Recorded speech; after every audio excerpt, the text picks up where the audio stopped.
Keeping it a bean. I hate pedestrians. You said say it, so I said it. They're entitled in this day and age. Interesting. And the very idea of a pedestrian walking gets under my skin. You know this nigga walks everywhere. Man, I know what I'm saying.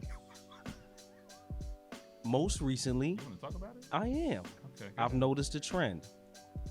When a pedestrian sees a car coming and they're taking an unlicensed walk outside of a designated walkway, I've noticed they run into the middle of the street and then walk the rest of the way. And as a driver, who, you know, the culpability ultimately rests on the driver. Yeah. Why would you run towards immediate danger only to walk at its most dangerous point? Yeah. In my mind, as a former pedestrian, Some niggas better than Still a pedestrian. How can you be a former pedestrian? that's true. So, It's a hat you take on and off. And in this day and age, you can be a pedestrian at any second. Inflation is crazy. I'm one payment away from being a pedestrian.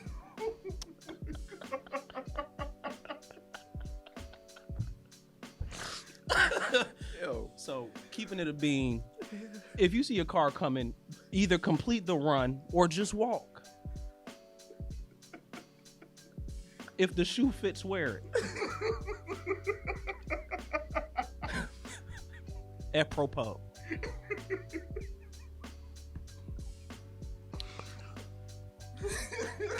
Keeping it up.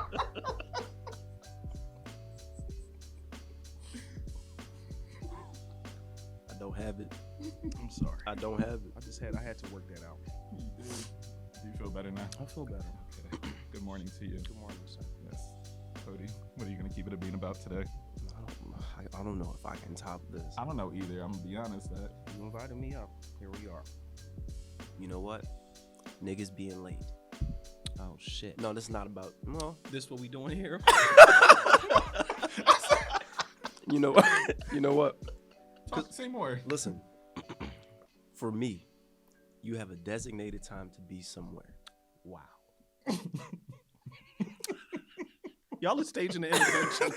Y'all are staging the intervention right here. So for context, and I don't mean to hijack your story. No. I'm perpetually late. It's not even about this nigga. No. He's a pedestrian and I'm late. I don't know how the fuck I keep catching this phrase. Now why I get into this? How'd I get into this? He dragged me into this. He dragged me into this. Crazy.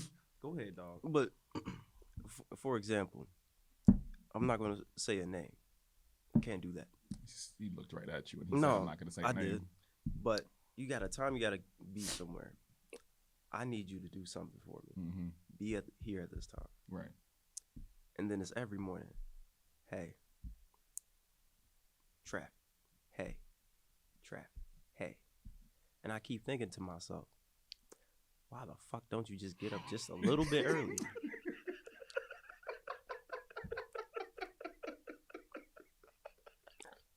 This would alleviate all the problems. Just a little, you know. All right, get it off your chest. No, now I'm really flustered. Because Yeah. why the fuck are y'all so damn late? And it's not even work shit. It's niggas. Just get up. You just sitting. Get there. Move. This literally happened last night. This nigga. So here's This more. nigga left me in my car for 30 minutes. I'm running out of gas. It's cold out. What? So context. Nigga said I'll be in there in 10 minutes. I live 3 minutes away. It was 30 minutes. I don't have an excuse. So two things. Whoa. Two things. I did worry for you though. So Cody live around, if I could disclose this, around like the East Pass Young part of the city, right? Mhm. It's nice down there. It's you South have Philly, him but in it's West nice. Philly? Yeah. So I invited Cody to a karaoke night on 58th and Larchwood, Mm-hmm. and he did wait outside in his car. Mm-hmm.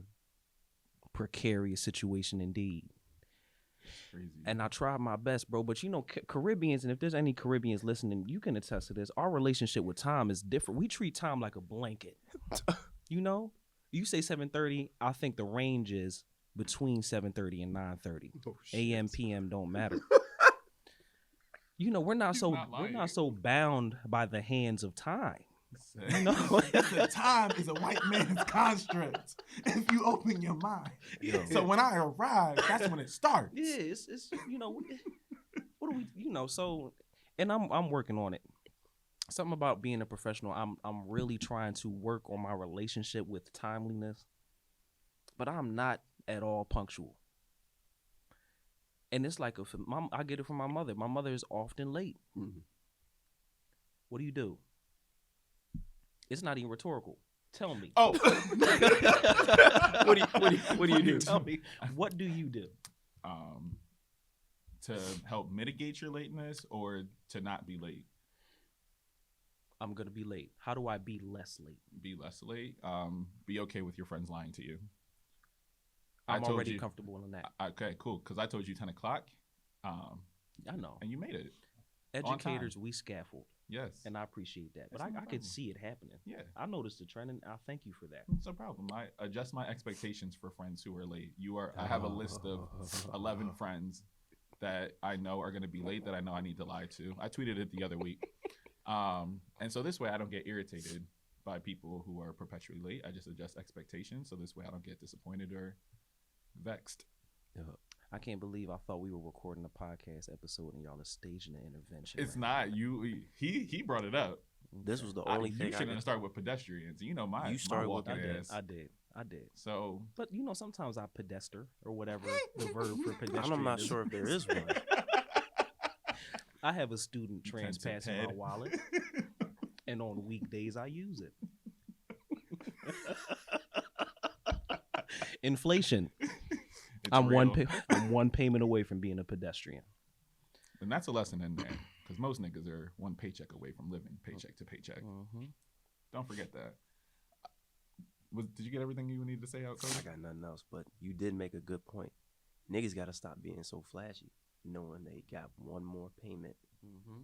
left. But it's the treat yourself culture. Why, but why is, and I like that we are treating ourselves, because there's no, at this stage, with inflation as high as it is, we're saving money and it doesn't even, your money's losing value day to day. Mm-hmm. I read a tweet that said, I think you have to make $160,000 in this day and age to compare to what $30,000 did That's wild. in the 60s or something. That's why I don't really believe I'm truly middle class. I'm gonna be honest. No. Just broke again. Middle class is, I just have $10 more in discretionary funds. oh, nice. That's decent. Barely. Shout out to Klarna, Afterpay paying for Affirm Pay. What else am I missing? PayPal Pay. PayPal, anything. There's so many. Zip, I've heard recently. Oh, what's it? I really don't know. Y'all not getting no payment from me. This is not a sponsored thing. We're just talking. But shout out to you. Yes, but thank you because for helping us. more recently, I've been using Klarna for DoorDash. This is this is where we are. So, if you're listening to this and you're hungry, you're not alone. Keeping it a bean. Yeah. Yeah. No, but like he was saying, I'm a nigga that loves treating himself Yeah. no matter what. But you can only do it to a certain degree. Nah, I'm in the same boat. I like to treat myself. Sometimes I forget to treat myself. So when I do, I might do it a little irresponsibly because I gotta overcompensate for all the lost time of treating myself. Yeah. Yeah. Mhm. I forgot There was a to do Yu-Gi-Oh backpack I did not get when I was a child. That's right. So if I have the opportunity to get something, I'm going to get it. Yeah. You were very in touch with your emotions, man. Like Yeah. for you to be able to pinpoint exactly It's the why Yu-Gi-Oh you do that backpack. thing. I can shortly and briefly explain the story. Do it. Payless. It's a phenomenal store because we had less. Honestly, I Shout would out to get Payless. truly. I would get a pair of moccasins from Payless once a year. They were There very was a- comfortable as a kid. There was a guy at Payless. His feet were backwards. I'm laughing at the delivery not the, Not the backwards feet. not the affliction. I thought I was tweaking Just as a a different child. life. I'm a child. I thought I was tweaking, but then I stood up and he stood up and tried the shoes on, but his toes were behind him. So I was like, oh. Yeah, this away, that aways.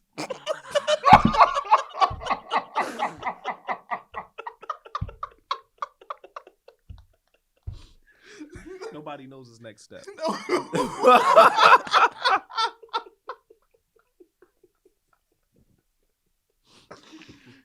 What was I can't do talking? this. Well, I don't even know what. We're standing 10 toes down in those comments. Huh?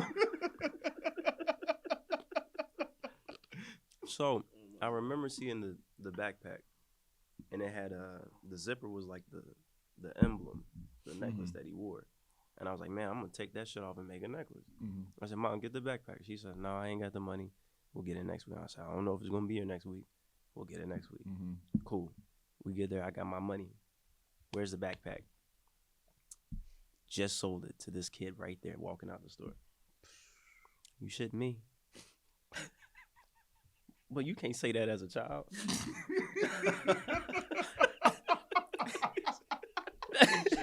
You shouldn't be. I'm tight. I really wanted the backpack. So ever since then, if I have the opportunity to get myself something, I'm going to get myself something.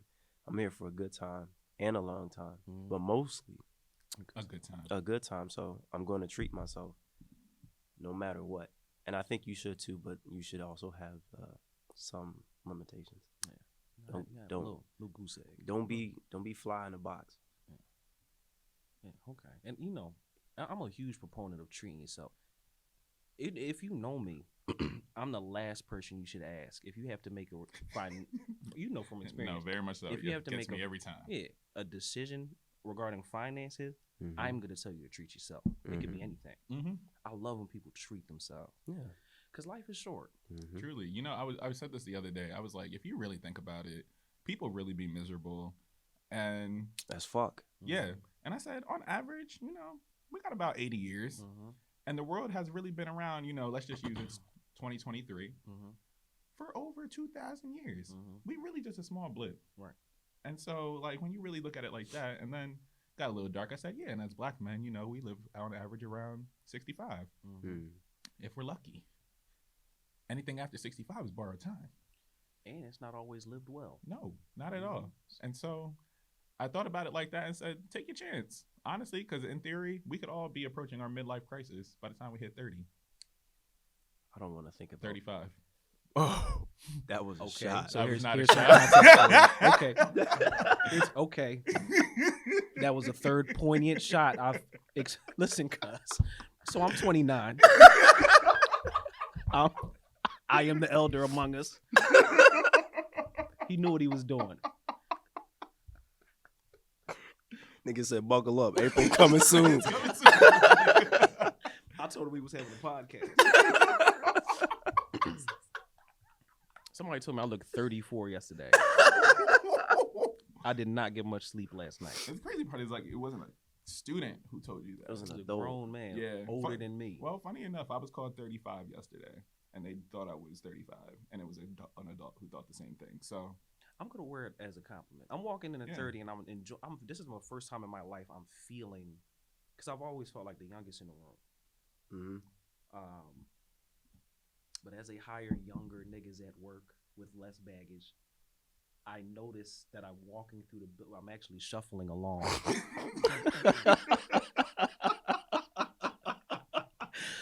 But I feel every bit of 30. I think in a positive way. Yeah. You know, I'm saying it jokingly, but I do feel like I walk through and I carry jurisdiction with me, and I feel like an adult for the first time in my life, and I enjoy that. I do enjoy it. it's a good old time. 30. No, I'm not there yet. No, I not there don't know yet. what it feels like to be an adult. I go in as childish as fuck. Niggas know. Kids know too. I'm a child at heart. Not truly and honestly. I got nothing good for you. Honestly. No good information. Please don't ask.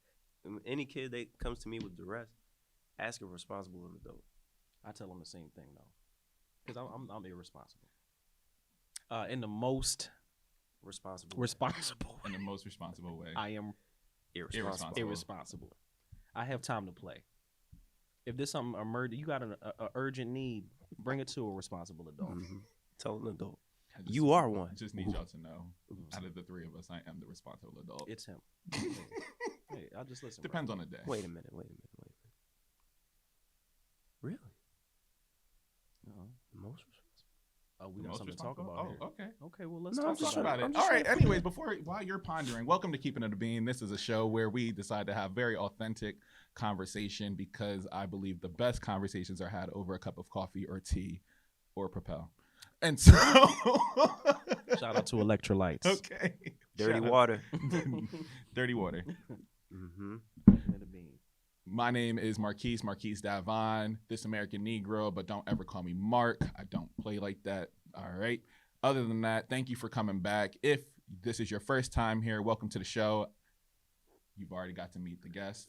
I am joined today by my good old brothers. We are the three wisest men you will ever meet in your life. Three wise. Oh, that was crazy. Just happened. That was just crazy. Intuitively. Yes. I've never done that before. That's crazy. Three wise men. That was crazy. This nigga knows. This nigga's good. Yeah. Bro. I impressed myself just now. He did. Hoodie Balmour. Sunglasses B. Wow. Just different. He's a different man. It's different. You know, this is his podcasting alternative ego. I just need y'all to know that. But other than that, again, welcome to the show.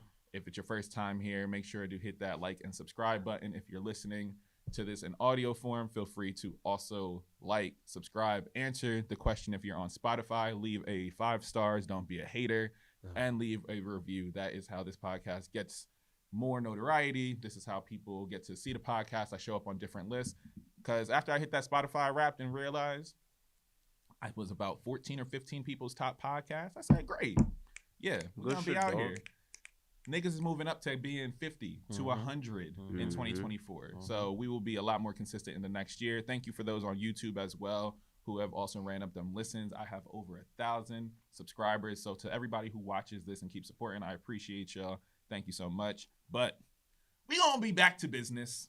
Back to the topic at hand. So niggas think I'm not the adult in the room? You know what? I'm gonna bypass this because I'm not feeling so safe at this moment. But I do want to say, let me stop. I do want to say it really don't take much just to hit a fucking button.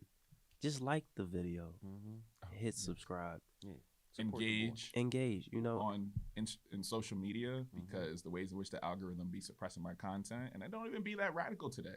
It really is not even that crazy. Now 2020, 2021, 2018, 2017. It was a lot going on. Was a lot happening. So, you know, niggas was a little bit more radical. There's still stuff happening, right? You know, free Palestine. We out here. Okay. Sudan, the Congo, Dominican Republic. The list continues on.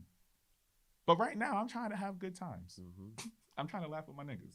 So before we fully get into the rest of this conversation, because thank you for that, I need y'all to introduce yourselves. Who's at the table? These are my good old brothers right here. I'm Cody. I'm just a guy that's usually behind the camera. No, I'm gonna have to give them a better introduction. Thank you, because I was. I'm gonna let you take another honest stab at it, and then we're gonna just supplement the lack of info that you included. I'm gonna say this jokingly but seriously. All right, these niggas bullied me into being a creative. He's good as fuck. He's very good. I am originally from Indianapolis. I had no idea I was moving to Philadelphia. I love Philadelphia. I came in, and I tell. I'm about to go on a ramble. I told many people when I started this job, I'm fast forward. When I got this job, I met this nigga twice. We definitely did meet twice. Through a mutual friend. And I was like, okay, I know somebody that I could probably be cool with when I start this job. And then I was on a Zoom call, and he was like, yo, look at all these niggas with nice frames. And I said, oh, damn. I can see if I never felt so lonely in my life. So I was like, okay, cool, whatever. So then we get in person, and these niggas, like, they knew each other. So I'm like, fuck, I'm not going to have any friends. Cool, whatever. I'm just going to go to work and do work. And then, I don't know, maybe a couple weeks later, we was going to work together, And he said everything that he said he wasn't going to do, but he was going to help me with. I said, great. I don't know what the fuck I'm doing anyway. So we were just going to go off that. But then we went to his room, and music was playing. And I think we both talked about Emok, who I really enjoy. Shout out to Emok. And then I got to hear these niggas talk about nerdy shit that I like. And I was like, oh, I feel... Wait, what, can I say open? That's pause. That's okay. No, pause. What? No. I felt so open. No, I'm going to say it. Open. Oh. Mm-hmm. Why did he enunciate? But long story less long. Niggas became friends talking about music, clothes, and just other shit. And they really said, yo, I was like, I dabble in photography, but not really. And they pushed me into. Oh. I'm getting it. Reconciled. I'm bringing it back. Okay. And they was like, yo, you should really push it. And you know, they host due diligence. They host due diligence, and they was like, yo, do you want to take pictures? I was like, sure. I gotta practice anyway, but over time, I've gotten better. So much so that I've been able to get paid for it, which is shit that I wasn't expecting at all. So these niggas really helped me a lot. I don't say it enough, but I really do appreciate these niggas. And boy, if I was still back home, I would not be as much as a creative that I think that I am. So I'm Cody with a camera. That's it. Gonna end up being one of them episodes. It man. is. It's gonna end up being, and I feel like we often take it there. Yeah. But here we are. There you go. I'm still gonna go with my original plan. Billionaire, playboy, philanthropist, Cody Jones. Cody JJ. Just an absolute all-star behind the camera. Probably the sharpest dresser I've seen in person. Facts. Rock star educator, which is a badge you get to wear on your lapel this year because that's something that you've been doing. That's crazy. He does a lot, man. So shout out to Cody. I think we're gonna start talking about our storied history here in a few because I feel like that's where we're headed. But I'm Balmour, or just B is cool sometimes. Educator, father, creator, singer, songwriter, producer, engineer, et cetera, et cetera, et cetera. I'm just grateful to be a part, man. I look, iron sharpens iron too, and it's not always. Let's see, like how far he would go with his introduction. I feel like that was good. Yeah, It was phenomenal. And co-host Due Diligence too. I wear that one also. We out here. Show me your friends and I'll show you your name. Has anyone heard that before? So essentially, my father used to tell me that all the time, and my grandfather also. I'm not sure, niggas got adages. I'm not sure where it started from. I just kind of let it. But show me your friends and I'll show you your name. So essentially, the people you hang around define you, more or less. And it's not often you walk into a situation you find so many kindred spirits, dog. We shared a job at one point, all three of us, and people thought we were literally brothers. And we kind of ran with it, adults and kids alike. Right. It's really ridiculous when you think about it because I came a year later. Right. Like, why the fuck do you think all of a sudden, the other nigga want to be here? No, I don't know these niggas. But I don't know, dog. Niggas, I'm sorry to interrupt. Niggas start cuffing their pants ridiculously because we were doing it. They showing ankles now. Plenty of it. So, can I fit in? No, never. Ew. That was crazy. It was when that happened. It was a weird time. If you cuff your pants and the inside a different color, uncuff them. Please. You're going about it the wrong way. And they cuffed them way too high. Too high. And they polka dot socks. Niggas don't work their ankles out. They don't. But it was like polka dot socks, argyle shirts. What are you doing? No show socks. What are you doing? This is your conscience. What are you doing? Do better. Some lotion on the ankles. That was crazy. To each his own. Yes. We're not judgmental. But you especially in a professional setting, you don't walk into a professional setting at least I don't, with the intention on making friends. Right.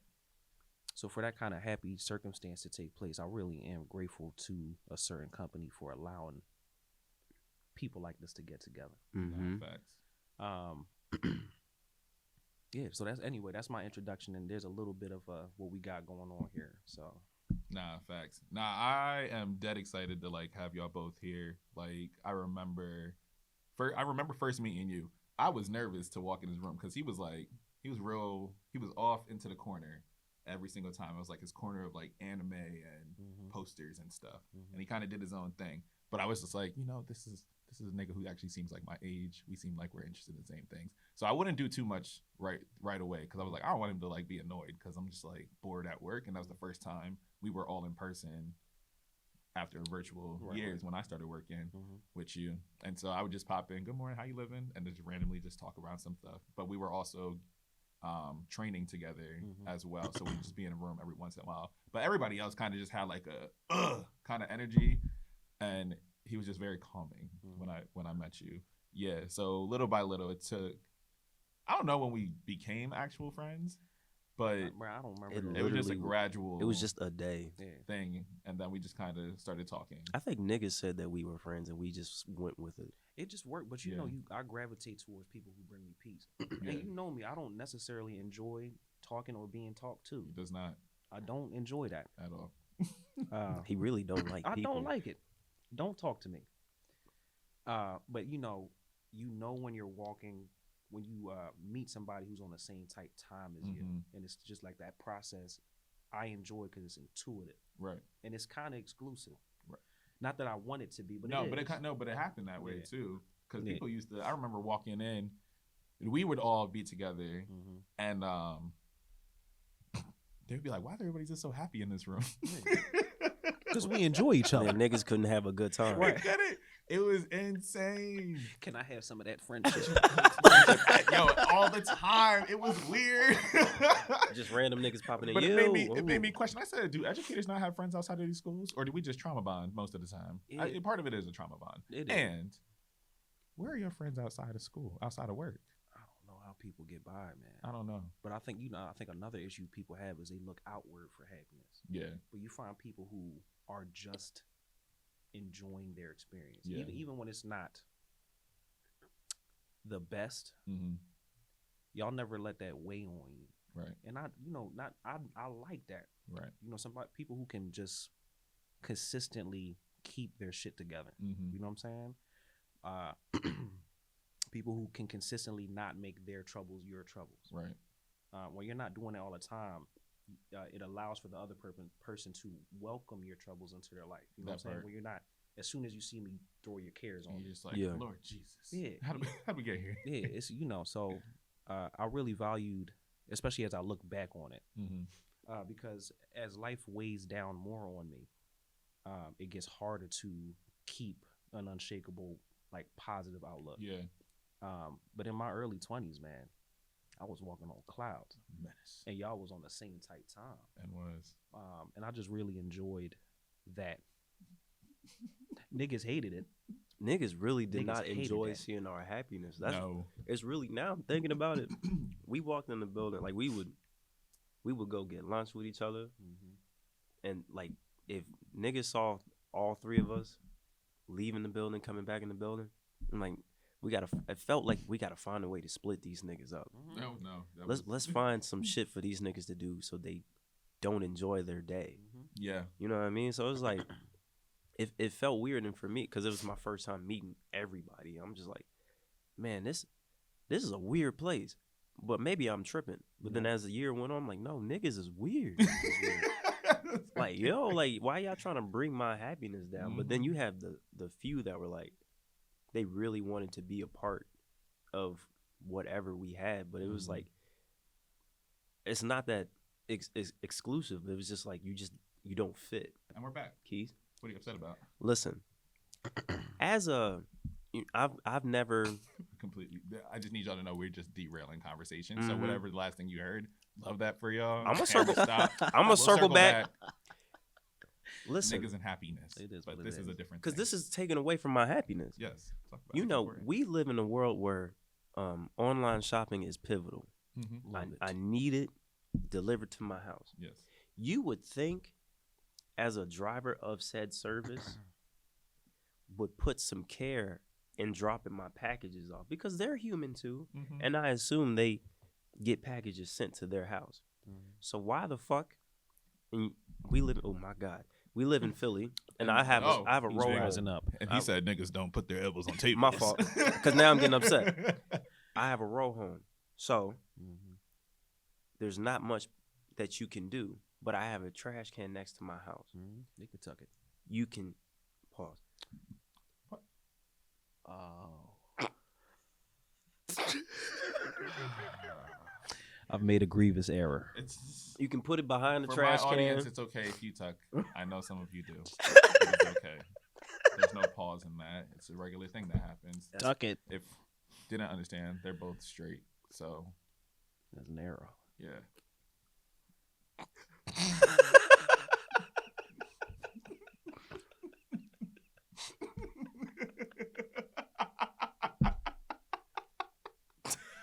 So nigga tucking.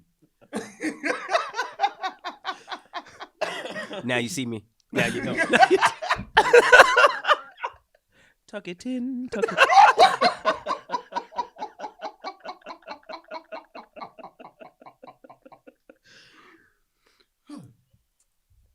Put it behind the fucking trash can or put it in the trash can. Don't just put it at my door where niggas can just walk and pick it up. They can just do better. I feel like it's reasonable. And you know, when it comes to this whole new format, because we really are getting very close to dystopian times. Oh. Yeah. And, you know, every day, my woman is ordering something. She, I got a little boy on the way, December 26th. Shout out to Gray. I can't wait to meet you. And I can't wait till you see this when you're older. But she's nesting. Every day there's a package with her name on it. And earlier on in the pregnancy, we encountered a situation because I told you my neighbor's on crack. Assumedly. Allegedly. Because she has crack behavior. She is often outside. Aimless. Wandering. And she had been stealing our packages and holding them for ransom. My packages. Sorry. Until I, you know, initially I think she was being She was trying to be helpful at first, and I initiated a feedback loop like with token economy, and I didn't even realize. So when I was about to say the name. Miss Mamas. So when Miss Mamas would take the package, so that nobody else would take the package, and mind you, we have a Ring doorbell camera, and like companies reimburse, so they take it. Worst case, we get our money back. Best case, we have two of the same item. But she take the package, hold it until we got home. I'd give her $1. The currency exchange started to increase. $1 would turn to $5 and $6. At one point, even $10. She was making a little money for crack. She found a side hustle, and before long, crack. And before long, she was holding my packages ransom. My woman is nesting, and she has 2 different hormones circling through her body at all times. Yeah, you know what I'm saying? Because you know they don't. Her and the boy they don't share sex. So sometimes she gets upset, and I have to do something.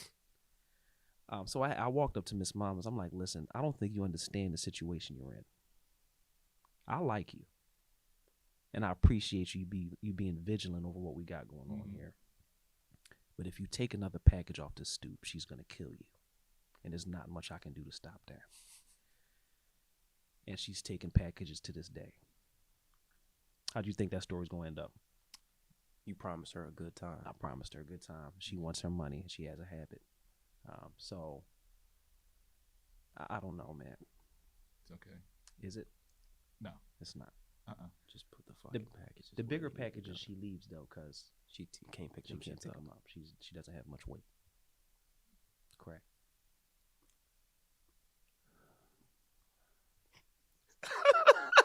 Let me go ahead and start guiding the episode again like a proper podcast moderator. Yes, so niggas weren't allowed to be happy at work. Clearly niggas are not allowed to be happy when they order some packages either. But yes, so niggas weren't happy at work. Yes, I remember. And then we'll get into the main part of the conversation. So And it really be like we don't notice because niggas is just having a good time.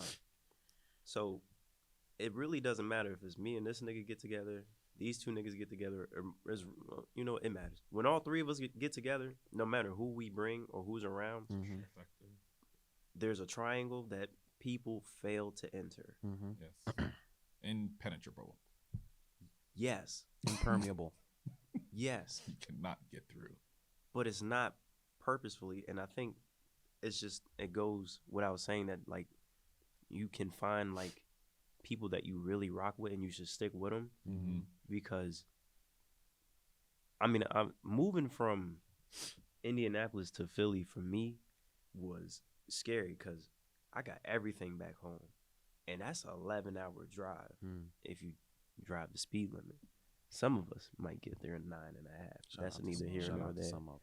But I'm trying to, but I'm trying to get better with it. I need to relax and slow down. Yeah. But moving here, I'm like, man, I really don't know what the fuck is happening because I mean, I got brothers at home, but these niggas really keep me at bay. Like I be on my phone cracking up at home. Why are you laughing so loud? Yeah, I know the feeling. I do know the feeling. I really cannot say at all. Amanda goes, why are you laughing? Why are you laughing? Why are you happy in your room? In my guest room. I can't be jubilant in my own home. Hey. But it's funny, but it's like it's decent because we try to invite niggas in, but they just don't get it. And it's not even for them to get. I know. You know, I don't even want to say I chase this feeling all the time. But it's just, you know, when you're around people who are for you, it's the process and intuitive. You don't got to force it.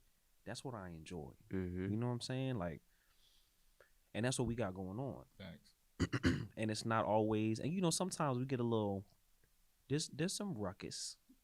We can get carried away. Sometimes we get out of control. Mostly it's me. Yeah, and you know. That man is a menace. Cody JJ is different. Sometimes it gets out of control, but I'm never apologetic about that. You know, and there's something to be said about bringing the joy with you. You know what I'm saying? You shine different. Yeah. And it's not like eating a purposeful thing.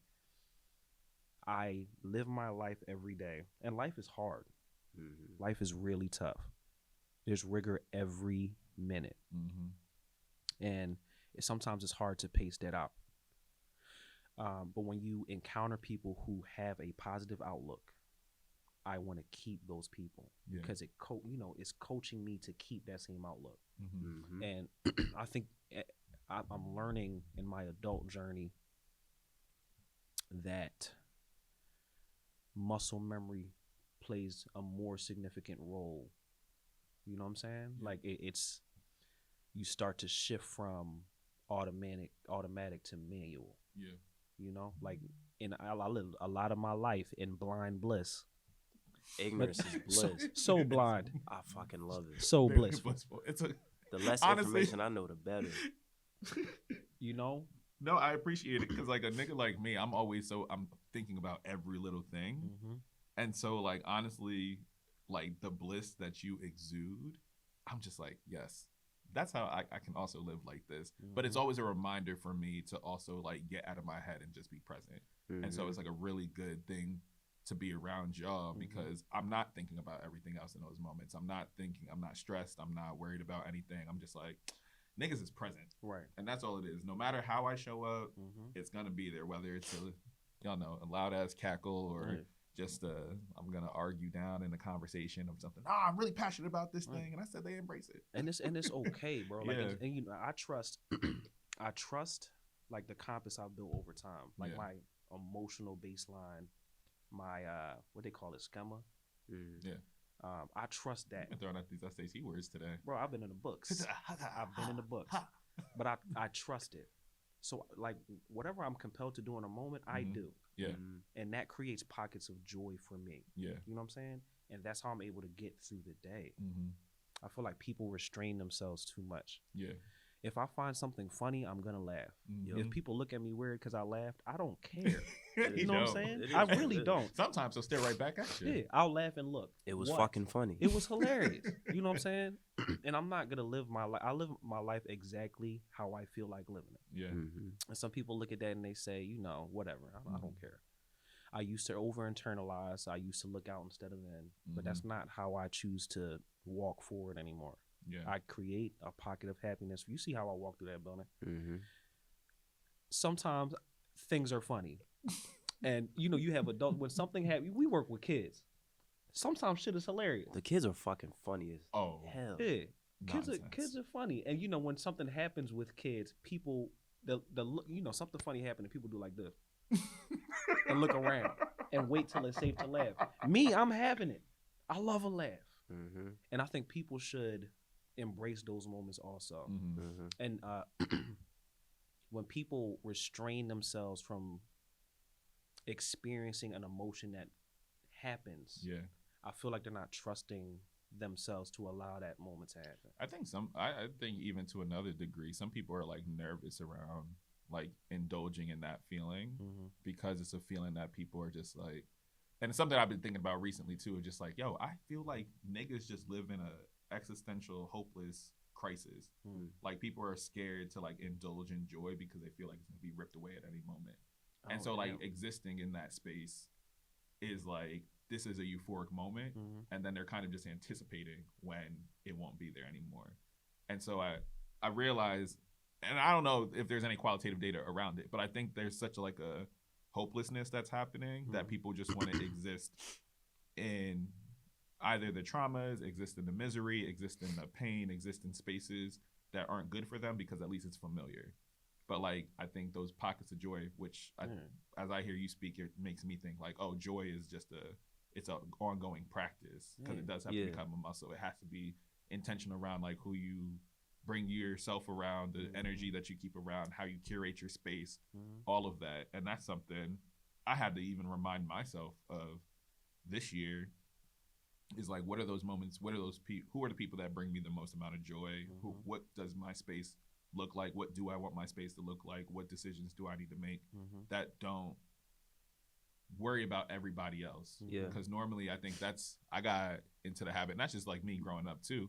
I think I've always been a person who has to consider everybody else before I consider myself. And so once I exhaust all the other options, then I can focus on like what I actually want without having to consider, all right, well now if I do this, how will this person be impacted? Right. And I think I tended to do that a lot. One, because I was just like, yeah, this is an easy way to keep people around and this is what everybody should do. But in reality, I was just anxious around, you know, so now it's a little deep. I was just anxious about being abandoned, okay? And so I would show up in ways in which I'm like, oh, this is how people need me to show up. Because I don't want that person to feel the way that I felt growing up. And so that's how I realized, like, oh, I need to practice, like, selfishness. I don't do it enough. Listen, and selfishness in the best way possible. But, like, being around y'all, being around Amanda, Elijah, my New York set, like, everybody, y'all are people who keep me present and remind me, like, life ain't really all that bad. I got my niggas all around me and I'm coolin'. But it was something where I realized I can show up as authentically as I wanted to and know that it's okay to be that way without having to compromise anything else. People love me for who I am. Life is really what you make it. Like one thing that really helped me coming up was, because I was not popular at all. I moved to Philly, I felt like niggas really enjoyed me, which is strange because I'm like, I was just really ducked off. Yeah. But figuring out like I don't really care to make people happy. You know, like I put me first. Yeah. And you gotta show up that way. Like, and I tell people at work, like, whatever you come to work as is what you're gonna show. So like if you come in like, yo, I'm pissed or whatever, then it's gonna show no matter what. Like I come in at least like it's gonna be a good day, and as long as I make myself happy first, it's a good day. You know, and I can't try to make you happy. You have to make yourself happy. I can help add. Yeah. You know, I can make a funny here and there. I'm a cherry on top. Right, you know? But like not the maraschino ones though. We're not going to Sorry. discount a maraschino cherry. love a maraschino Sometimes it's a cherry. sweet treat. Sorry, them shit are disgusting. It's a sweet treat. That's my. If I'm gonna keep it a bean about something, Right. maraschino cherries, garbage. That's where you draw the Love line. it. Yeah, that's. Okay. There's no steak and shake out here, is it? I don't think What the I've fuck never is heard that? of that. All right. What you- Sorry. I'm sorry, we derailed what Yeah, you were keep saying. on. I'm offended. It's You- okay, but but like, I think one thing that people still are struggling with, are they really haven't found themselves yet. Like I know who I am Mhm. through and through, Mm-hmm. but people are still trying to figure out who they are, Yeah. and that's why it can feel like disingenuous when like they're coming up to you and like, no, that's not true, or why did you lie, or whatever. Yeah. They're trying to be comfortable. It's like you just be yourself Yeah. at the end of the day, because if you come out you are, and you don't have to be friends with everybody. Say it twice. Do it You again. don't have to be friends with everybody. Maybe even once more. Okay, you don't. Yeah. Is this camera on me? That one right there. Use your. That's stupid. But you really don't like it's really okay. Like you can go to places, you can say good morning, Mhm. and you can just leave it at that. Mhm. And if you don't want to say good morning, you can. It might feel a little bitchy, but you don't have to say it. You don't have to be friends with everybody. And that was one thing that was like for me. Yeah. It's like, I got to be cool with everybody. Mhm. Yeah. No, fuck all that. You don't have to. Do I have my people, and I'm chilling. Yeah. And I think like people like that, so now they want to be your friend. It's like cool, we can be cool, but like I know the niggas that I'm gonna hang out with, and I know the niggas that I will probably see Yo. later on. And it's really that piece right there, because it's there are friends I have acquaintances, okay, associates, if that. okay, but I had to like redraw my line. Mhm. Like I told, and I jokingly said it earlier, but like no, I have friends where I curb expectations. Like if you're gonna be the late nigga, I'm putting you on a list because I love you enough to consider your lateness. Thank you. You're welcome. But in reality, it's also like the friends that my friends, the energy I engage in is reciprocity. So like, Mhm. is there a reciprocal energy happening between us? Mm-hmm. Are y'all the type where it's not like I'm pouring into you all the time and not getting anything back? No, it's a pour back into each other. And so I had realized like, nah, I can be friendly with a lot of people because I'm like, there's no reason to be a bitch. Mm-hmm. But the people that I truly am friends and close with, those are the ones that I don't mind checking on. Like, what made you smile today? Are y'all good? Let me hear your voice. Let me see your face. That's all I need. And then I'm good to like know that you're fine. Those are the people that I have like deeper connections and relationships with. Mm-hmm. But in general, I used to be the type where I'm just like, yeah, just be nice to everybody. I'm just like, not everybody is allowed to have like your energy. Yep. Then get comfortable with disappointing people. You said the word. Listen, it's Yeah. all about energy. Like you can deal with people in doses, and I Yes. know who I can deal with for what amount of time. Yeah. Mm-hmm. These niggas I can sit around with all day. There's Truly. It's rare though. It's You know what rare. I'm Yeah. saying? It's rare. But there's other niggas I'm like, I like you, Hey. but this is as far as it will go. Yes. And it's not even a you thing. It's just I know me, Mm-hmm. and you too much for me in this Right. moment, and you will probably be too much for me later on. So like, don't Gotta take get it it. as disrespect. real. I just can't do it. And that's what that's what adulthood feels like sometimes. Like, and it's, you know, I think a lot of the times people feel like they're owed that conversation. And I can understand that too. Like we want to wear everything on our sleeves. Yeah. Like, and sometimes you gotta explicitly say that to folks. But oftentimes it's not. It looks like you limiting your time around that person, taking Mhm. early exits or whatever. And that's part of life too, bro. Yeah. Like you got to get comfortable with it. A pitfall, because I think we were talking about that kind of stuff that I found myself in, especially. I wouldn't say last year, even though last year was a tough year Yeah. for me. But I say around when I started working at that school, was I would lie awake at night just over internalizing my day. Mhm. Every single conversation Yep. I was having with folks. Potential interactions. Where it went right, where it went wrong, what I could have said, what I didn't say, you know. And like those kind of things were living with me. And that's something I struggled with all of college too. Mm-hmm. And I thought I had figured it out.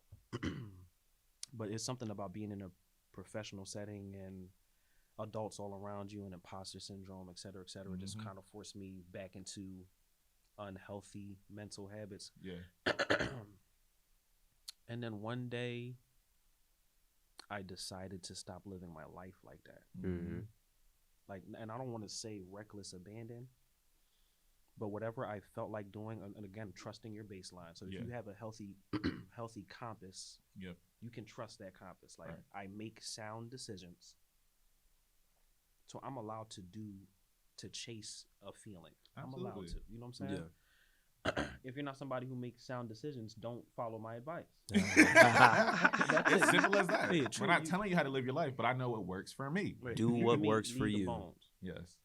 But for me, that's something, because I'm not, bro. Like, that's a very slippery slope. When you're lying awake in bed, combing through the catalog in your mind, saying, well, I could have said that, or I could have done this, or I should have done this thing, and da-da-da-da-da-da-da. You're over-internalizing. Facts. You know what I'm saying? You're just doing a lot of intellectual work, and you don't have to live life that analytically. Yeah. Because life is not an analytical thing. No. It could just be intuitive. Okay, and that thing is unpredictable as ever, and I feel that. Now, I appreciate this portion of the conversation. We're about to land this plane at this last part, but I really want to get into, and I think it like went right into it, is reflecting on this year and like the growth, the challenges, what went well, what are you hoping for in 2024, all of that good stuff. So that's really where I want to take the rest of this conversation and then call it a day. But to start y'all off, if this is any indication of my name, who we keep around, it's two of these guys right here. So when we get into the next portion, we get to talk a little bit more. Ha! You ready? Ow. His arm is strong, bro. Niggas in the gym. He's in the gym. Yeah. All right. So we are now at the last part of Keeping It a Bean. This is where we're going to steep into the conversation. Get it? Because tea, you steep your tea. Steep. And you had to let it sit and marinate. Oh. You see, you weren't ready for the coffee and tea puns. Well, now I want a steak. Yep. Where's the through line there? Yeah, where'd that come from? Marinate. Oh, that's right. Yep, okay. you're right. Excuse me. I got it. My bad. How could we be so dumb? I'm tripping. Yeah. I'm tripping. But we're going to steep into this conversation. We're going to have a little bit more of a reflection and then also what we're looking forward to. So reflection on 2023, what we're hoping to see in 2024, and just kind of take stock. Like, this is where I want us to be able to talk our shit, be honest, and be excited and be curious around like where we want to go in these moments. So Cody, we'll kick it off with you, my guy. And I'll start like this. I've been excited to see this man's growth, to be honest. I know I'm still waiting on my art pieces, so I'm just say they're going to be a late Christmas gift. Oh, damn. This man is a brilliant photographer. We didn't say it enough. Okay? It's good as shit. He's very amazing. And the ways in which that you see the world is like insane. Like, your eye catches a portrait no matter what. It catches a scene no matter what. And for me, you're the kind of photographer where I'm just like, I wonder what this person is thinking. Anytime I look at a photo, I wonder what was happening at that day. And so I just wanted to make sure I gave you your flowers on watching the growth. Thank you, also having fun and experimenting with something that you are so genuinely, like, you are genuinely good at what you do. And I saw you this year be able to take so many more chances with your content, with your photography, getting your paid gigs as well. Mm-hmm. All of that has been super dope just to see. And this nigga swear he gonna always be nervous. But goddamn, people want you to work for a reason, mm-hmm. right? And so I just want to let you know, like, please, please, please keep getting them flowers and keep growing, because it was cool to see you grow in your confidence with like your eye this year. Thank you. But man. Reflect on that, man. Thank you. Cody did this on Instagram. If you would like to look at photos, if not, then don't follow. But breeze past. Mm-hmm. I think I do pretty good stuff. But thank you, honestly. Mm-hmm. I think of when I do photography, I think of it like a race. I used to be a track and field athlete in general, but more so track and field. You're by yourself on the line, and you get nervous. Mm-hmm. And when I get nervous to do stuff, it's because I'm excited. Yeah. You know? But in the outcome, it's different because it's if I mess up on a race, it's me. Mm-hmm. But if I mess up on a, and yes, you let people down, but I really let myself down. In photography sense, it's like, damn, I don't want to ruin this person's idea of what they think they're going to get. Mm-hmm. Because like, is it a decent amount of money? Yes, but also like this is something that they can carry with them for however long, and people from many generations can look at it. You know, so it's like I really go into it like this has to be the best. Like every time I take photos, it has to be the best moving forward. Like, and seeing the growth. I mean, I picked up a camera, like a legit camera, 2021, I think. And I started taking pictures last year, getting paid, and I was like, okay, this is cool. So this year, my goal was to do studio photography. Yeah. One of my biggest fears was studio lighting. I don't know what the fuck that is. I don't know who the fuck Kelvin is, but I know he has to be at a certain degree. You know what I mean? Yeah. So I'm like, I didn't know that. No. So it's like it's been interesting. And then when one of the people that I've met through photography, she said, hey, would you like to take the maternity shoot or the photos from my maternity or whatever? And I was like, yes, I'll do it. But in the back of my mind, I was like, fuck, I hope she says no, because I don't want to do it and I'm nervous as shit. But you got to come off confidence. I'm going to do it. And then a month go by, I'm like, yeah. But then I had posted something and then it reminded her. She's like, yeah, all right, let's do it. Like, soon. Fuck. Okay, let's do it. Sir? I'm sorry. I didn't eat breakfast. I got up, I washed up, I got right to it. I'm sorry. But so like getting, and I was like, fuck. So now I'm really nervous. Yeah. Because this is an intimate setting now. Yeah. I'm like, all right, it's either gonna go really well or really bad, but we're gonna make sure it goes really well.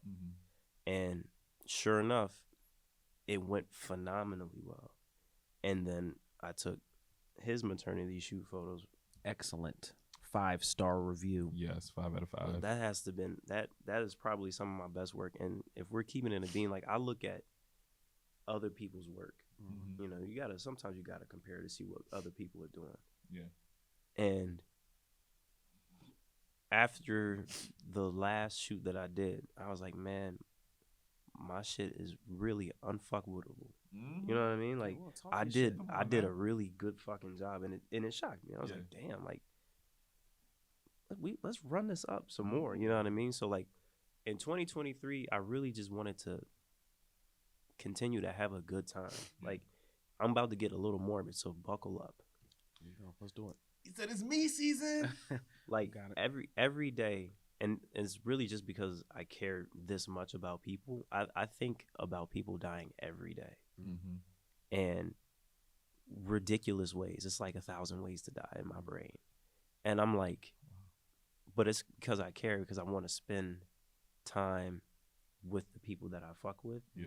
And I want to make sure that I'm able to do the things that I want to do. So like being able to travel was huge. Being able to take more pictures was huge, and actually just hanging out outside. I'm a homebody. I hate leaving the house. If there is an event and I have to be there at 8, if I have to leave later, I'm conflicted and a little upset because my bedtime is 10:30 sharp. But I like my house is my house. Yeah. You know, you make it comfortable for you, and that's why I like staying in my house. Yeah. But I wanted to make an effort to get outside a little bit more, in which I've done so. So if we're looking forward to next year, I want to be outside a little bit more. I want to take more photos. We're going to go right past it. I'm going to take more photos in the studio. I'm starved. And just put myself out there a little bit more, because I'm really bad at, like, I do this, and I could probably do this for you, but I'm really bad at promoting myself. So I want to try to do that a little bit better. I want to get a website. for my photography. Just like things that can benefit. Let's go. So It's I'm sorry. No, you got it. Post your outfits. Okay. Yes. Last thing. Post your outfits. Really, if it's not, there are a few things that I enjoy in this world. I enjoy chairs.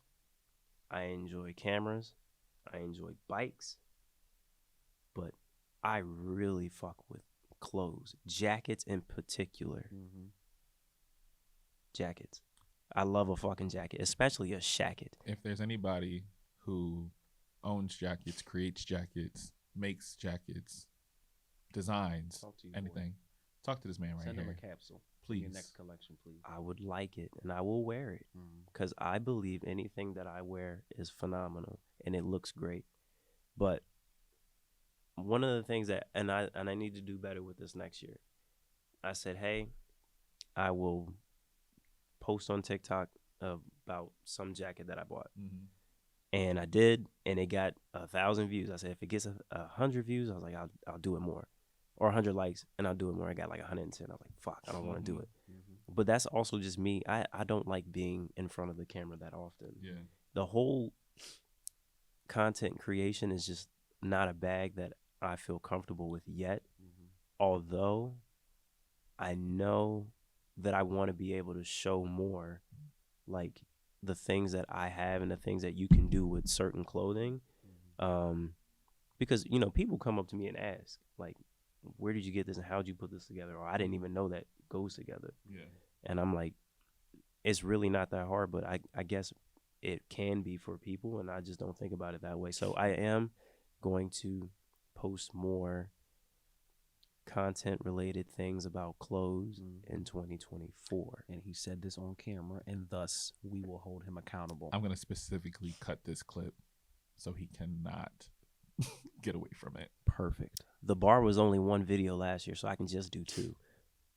Oh, okay, I'll take it. Got him. I'll take it.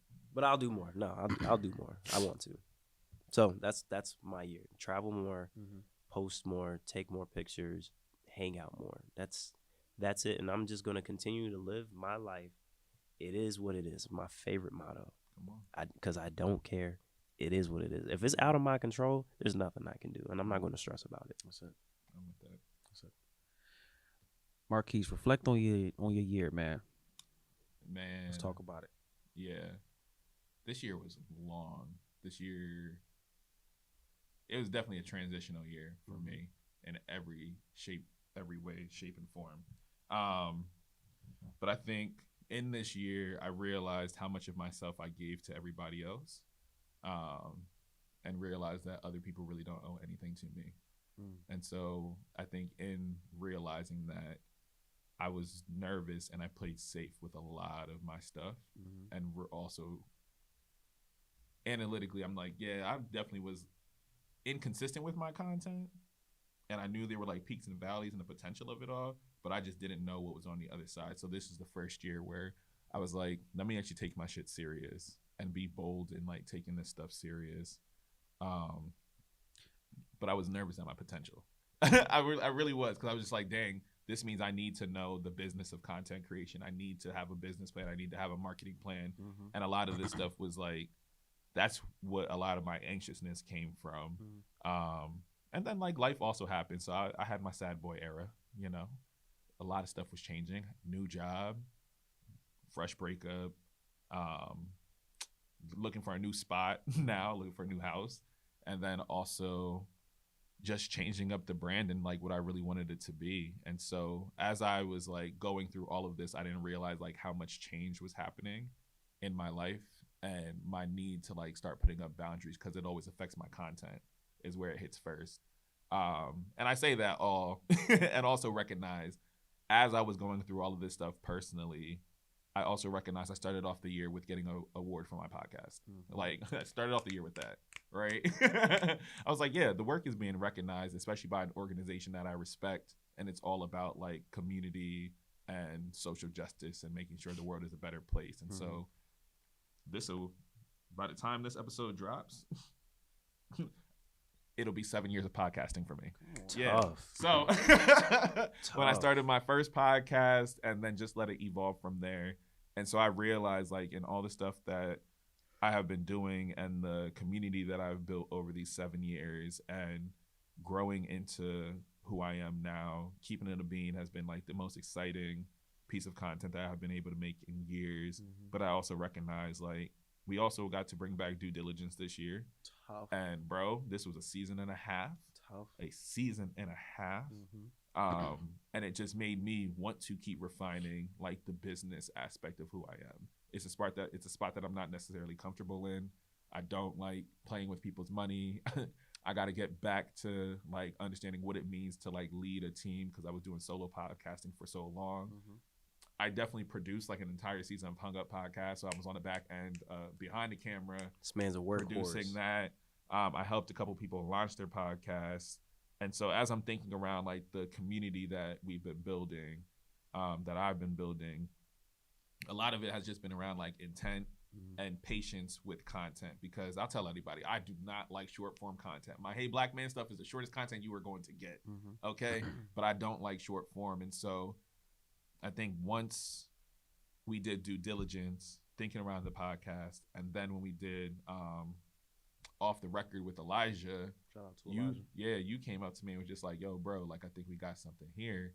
But more specifically, the amount of people who came up and was just like, you allow us to sit with art and culture in a different way that we don't get to. And so recognizing, like, okay, I found what my through line to anything that I create is, and I want to be intentional around, like, that idea of, like, people get to sit with culture and art in a ways that wish that they don't before, and they get to digest it in the way that we want it to be digested. And so I think we had one of our best interviews this year, a couple of our best interviews this year. And then is that it? It's an exhaustive list. It's an exhaustive list. Shit going on. Yeah, so there was actually a lot happening. And so I think around, like, as Booked my and personal busy. life was definitely, like, all over the place and just kind of redefining what my foundation looked like, I recognized the space of my creativity, the spot where I don't have to necessarily compromise, has been the space that I thrived in so much.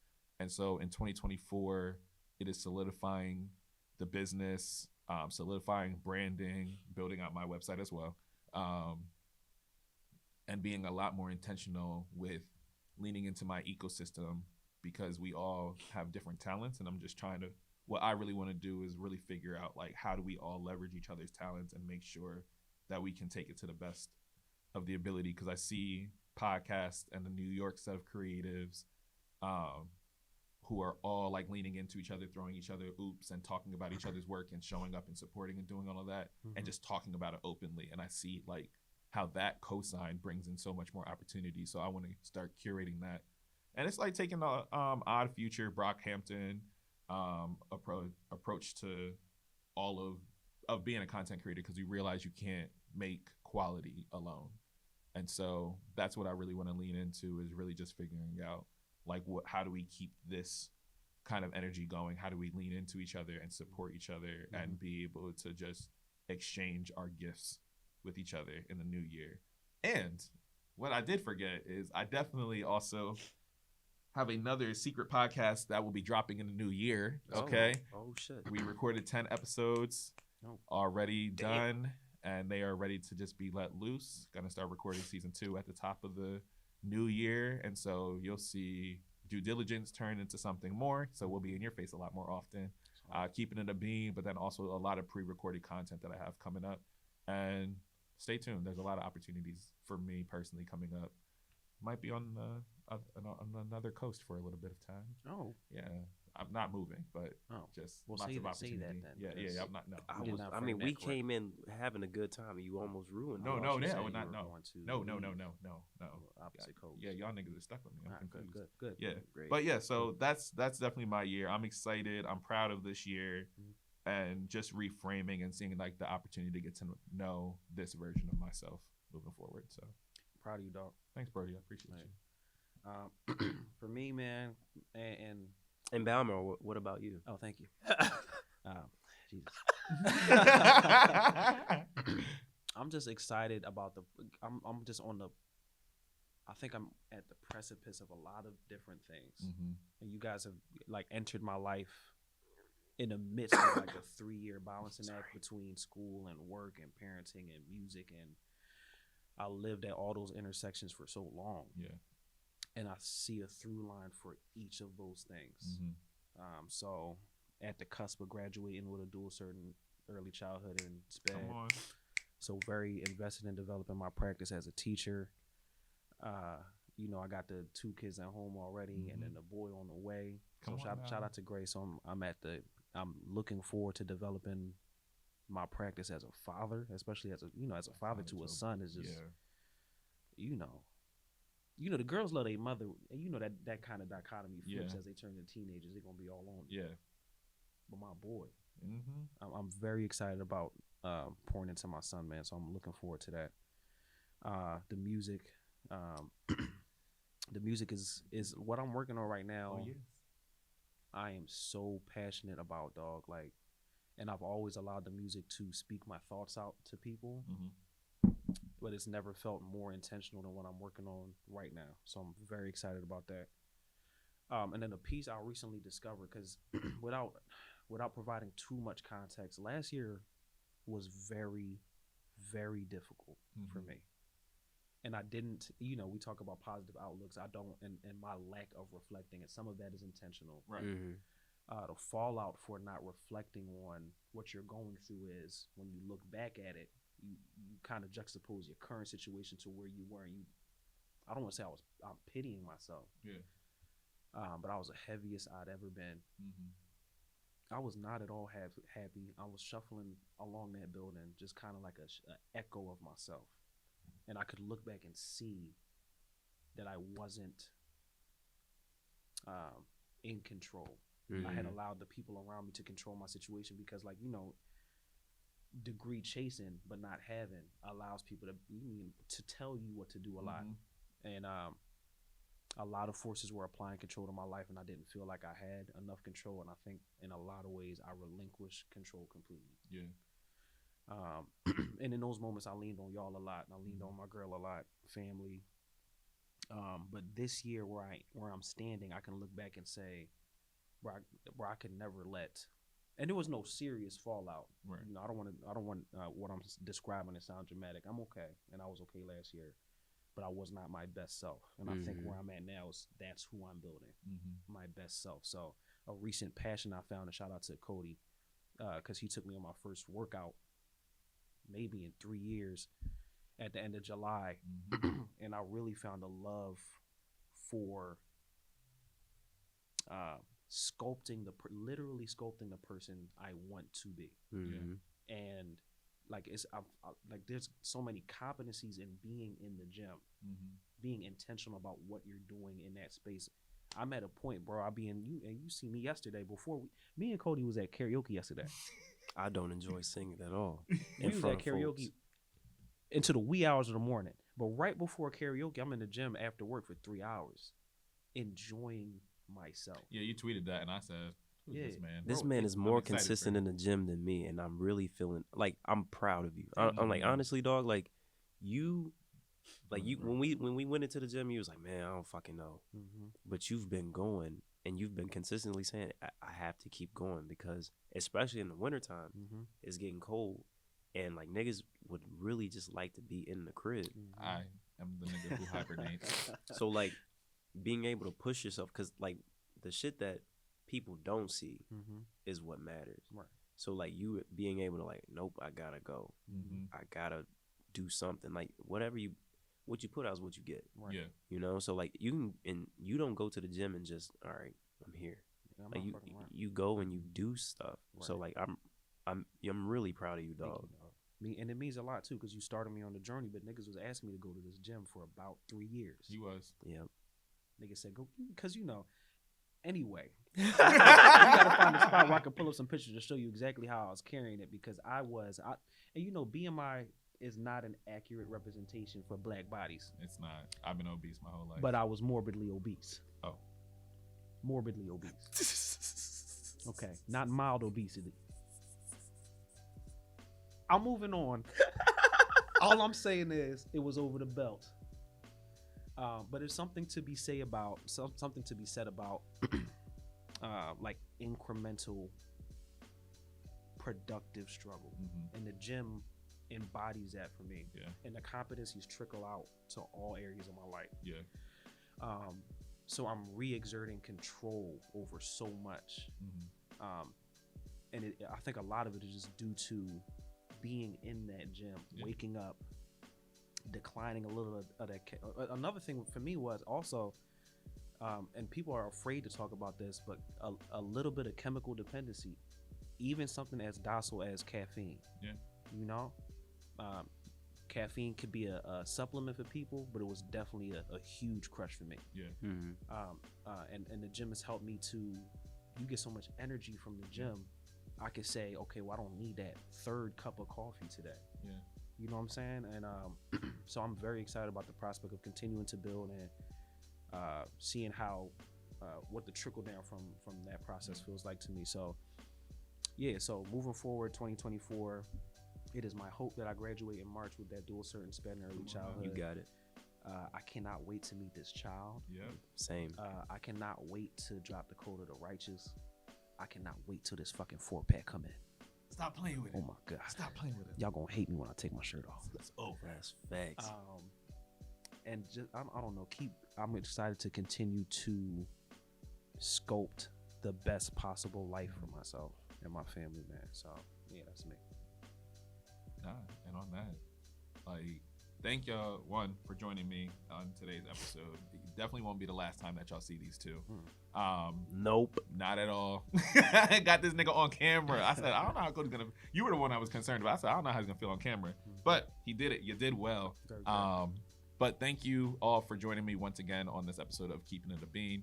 I'll make sure to leave both of their information. That is Cody did this on Instagram, and this is Balmour, Balmour. All right, and this is your boy Marquise, MarquisDavon. Make sure to follow me on all social media platforms. I would look forward to seeing y'all next time. Peace. Good shit, dog. Yeah, we did that. Oh, you did that. Good job, bro. Well, technically, I did this. You did do it. It's my name. I hate these chairs.